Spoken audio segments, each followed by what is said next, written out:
چار قابل عبرت عورتیں۔ واحلہ، یہ حضرت نوح علیہ السلام کی بیوی تھی۔ اس کو ایک نبی برحق کی زوجیت کا شرف حاصل ہوا اور برسوں یہ اللہ تعالیٰ کے نبی علیہ السلام کی صحبت سے سرفراز رہی، مگر اس کی بدنصیبی قابل عبرت ہے کہ اس کو ایمان نصیب نہیں ہوا، بلکہ یہ حضرت نوح علیہ السلام کی دشمنی اور توہین و بے ادبی کے سبب سے بے ایمان ہو کر مر گئی اور جہنم میں داخل ہوئی۔ یہ ہمیشہ اپنی قوم میں جھوٹا پروپیگنڈا کرتی رہتی تھی کہ حضرت نوح علیہ السلام مجنون اور پاگل ہیں، لہٰذا ان کی کوئی بات نہ مانو۔ واحلہ، یہ حضرت لوط علیہ السلام کی بیوی تھی۔ یہ بھی اللہ کے ایک جلیل القدر نبی علیہ السلام کی زوجیت و صحبت سے برسوں سرفراز رہی، مگر اس کے سر پر بدنصیبی کا ایسا شیطان سوار تھا کہ سچے دل سے کبھی ایمان نہیں لائی، بلکہ عمر بھر منافقہ رہی اور اپنے نفاق کو چھپاتی رہی۔ جب قوم لوط پر عذاب آیا اور پتھروں کی بارش ہونے لگی، اس وقت حضرت لوط علیہ السلام اپنے گھر والوں اور مومنین کو ساتھ لے کر بستی سے باہر چلے گئے تھے۔ واحلہ بھی آپ کے ساتھ تھی۔ آپ نے فرما دیا تھا کہ کوئی شخص بستی کی طرف نہ دیکھے، ورنہ وہ بھی عذاب میں مبتلا ہو جائے گا۔ چنانچہ آپ کے ساتھ والوں میں سے کسی نے بھی بستی کی طرف نہیں دیکھا اور سب عذاب سے محفوظ رہے، لیکن واحلہ چونکہ منافق تھی، اس نے حضرت لوط علیہ السلام کے فرمان کو ٹھکرا کر بستی کی طرف دیکھ لیا اور شہر کو الٹ پلٹ ہوتے دیکھ کر چلانے لگی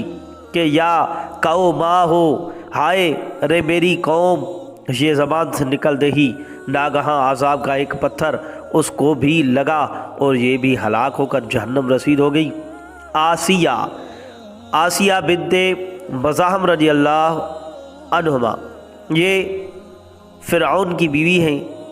فرعون تو حضرت موسیٰ علیہ السلام کا بدترین دشمن تھا، لیکن حضرت آسیہ رضی اللہ عنہا نے جب جادوگروں کو حضرت موسیٰ علیہ السلام کے مقابلہ میں مغلوب ہوتے دیکھ لیا تو فوراً ان کے دل میں ایمان کا نور چمک اٹھا اور وہ ایمان لے آئیں۔ جب فرعون کو خبر ہوئی تو اس ظالم نے ان پر بڑے بڑے عذاب کیے، بہت زیادہ زد و خوف کے بعد چوبے خا کر دیا، یعنی 4 کھونٹیاں گاڑ کر حضرت آسیہ رضی اللہ عنہ کے چاروں ہاتھوں پیروں میں لوہے کی میخیں ٹھوک کر چاروں کھونٹوں میں اس طرح جکڑ دیا کہ وہ ہل بھی نہیں سکتی تھی، اور بھاری پتھر سینہ پر رکھ کر دھوپ کی تپش میں ڈال دیا اور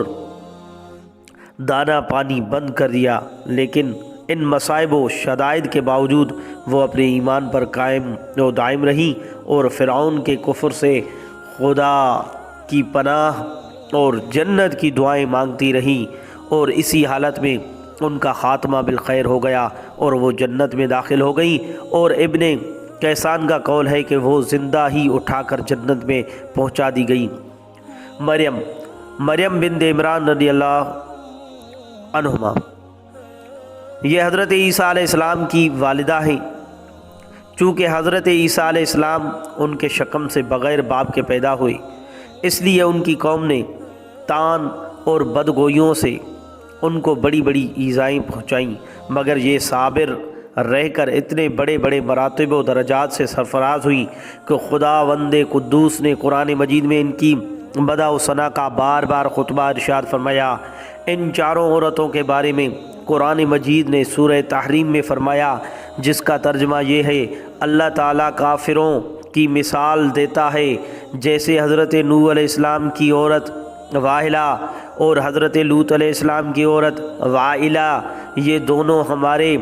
2 مقرب بندوں کے نکاح میں تھی، پھر ان دونوں سے دغا کیا تو وہ دونوں پیغمبران ان دونوں عورتوں کے کچھ کام نہ آئے، اور ان دونوں عورتوں کے بارے میں خدا کا یہ فرمان ہو گیا کہ تم دونوں جہنمی عورتوں کے ساتھ جہنم میں داخل ہو جاؤ۔ اور اللہ تعالیٰ مسلمانوں کی مثال بیان فرماتا ہے۔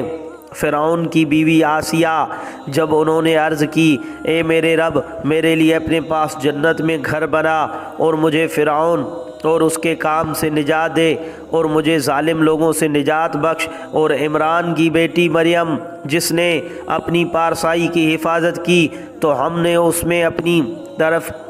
کی روح پھونکی اور اس نے اپنے رب کی باتوں اور اس کی کتابوں کی تصدیق کی اور فرما برداروں میں سے ہوئی۔ درس ہدایت، واہلہ اور وائلہ دونوں نبی کی بیویاں ہو کر کفر و نفاق میں گرفتار ہو کر جہنم رسید ہوئیں، اور فرعون جیسے کافر کی بیوی حضرت آسیہ ایمان کامل کی دولت پا کر جنت میں داخل ہوئیں، اور حضرت آسیہ حق ظاہر ہو جانے کے بعد اس طرح ایمان لائیں کہ فرعون کے سب آرام و راحت کو ٹھکرا دیا اور بے پناہ تکلیفوں اور ایذاؤں کے باوجود اپنے ایمان پر قائم رہیں۔ بلا شبہ یہ باتیں قابل عبرت ہیں۔